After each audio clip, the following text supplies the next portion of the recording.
axon. I don't know if y'all can see that. These little nodes here of unmyelinated axon are called nodes of Ranvier, is how you pronounce that.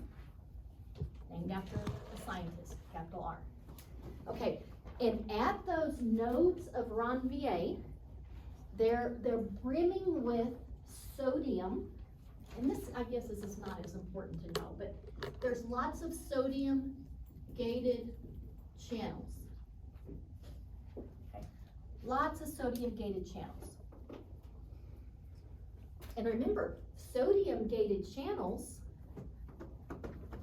the more sodium gated channels you have, this spike is going to happen faster, because that's the first thing that happens.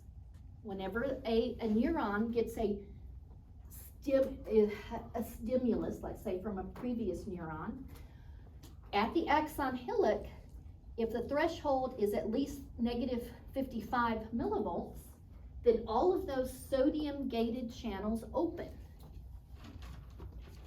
And these, it's important, there's tons of them in these nodes, and they open kind of in a domino or a cascade effect. Okay, so let's keep that up there. Let's talk about a disease related to the central nervous system and oligodendrocytes. We're going to talk about this disease, multiple sclerosis. Might have heard it called simply MS. So multiple sclerosis is an autoimmune disease. There is evidence that it has a genetic component. There's evidence that it has an environmental component. In general, even if you don't have a family member, a mom, a dad, a brother, or a sister, if you do not have a family member with multiple sclerosis, the risk to you, let me make sure I get this percentage correct, the risk to you is about less than 1%, okay, the risk to the general population without a family member. If you have an immediate family member, a father, mother, sister, brother, then your risk increases to 1.0 to 4% if you have a family member. So that's evidence of a genetic component. There is evidence of an environmental component as well. Typically, at least in the United States, and this is also shown in Europe too, if you were born at and live at a higher latitude, then your risk increases. And in the United States, more multiple sclerosis diagnoses are in Michigan, Wisconsin, Minnesota, places like that. In Europe, it's the same thing. You go over the same latitude and you'll see the increase as the latitude increases. So, how does multiple sclerosis occur? It's a central nervous system disease. Look at that. Central nervous system. So, what are the parts of the central nervous system? What are the two main parts of the central nervous system? The brain and the spinal cord, and the neurons associated with those. So, for some reason, your body, if you have multiple sclerosis, your body sees oligodendrocytes and the myelin, okay, myelination that those oligodendrocytes have produced. Let me go back. Oligodendrocytes are a cell. What is in their cell membrane?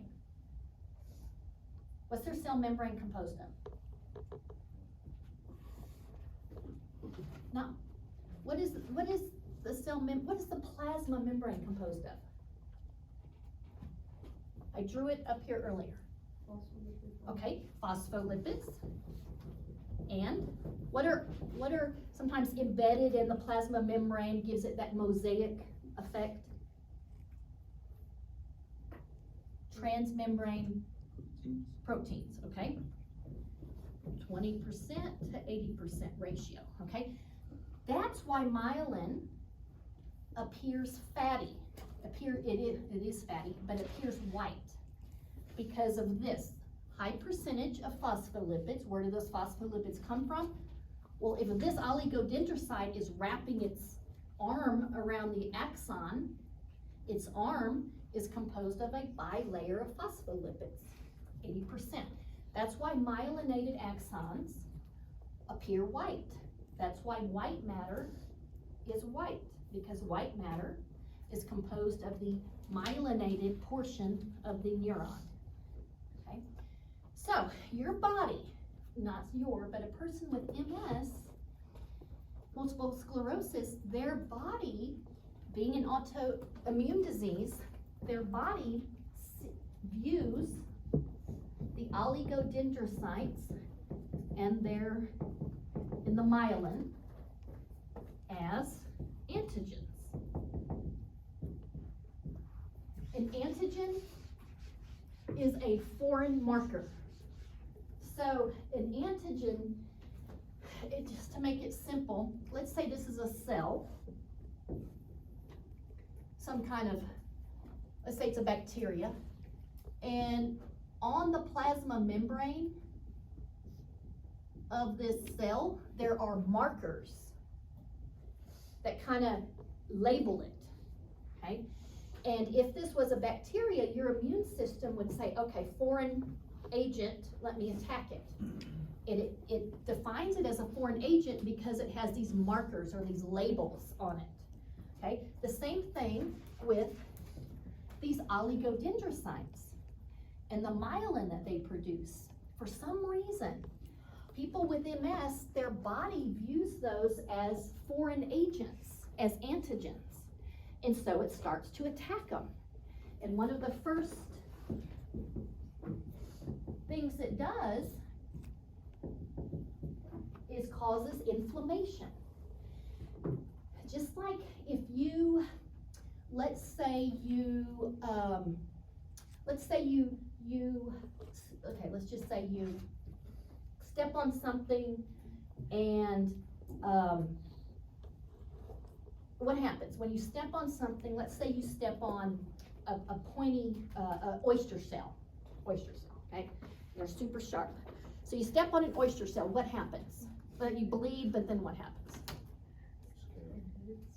It hurts, yeah, okay, pain. Why does it become inflamed? What causes the redness? Blood, because blood is rushing to there, and the blood is bringing white blood cells.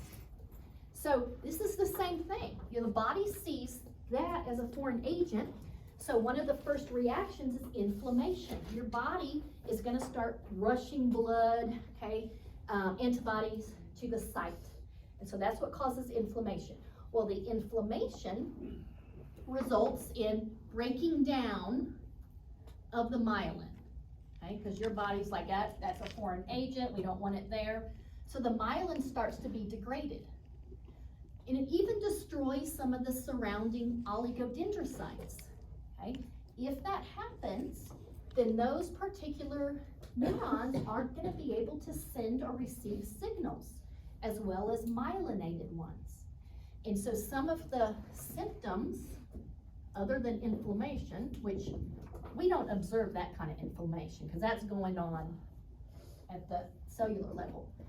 So, loss of coordination. Okay, you have problems with balance. You have visual issues.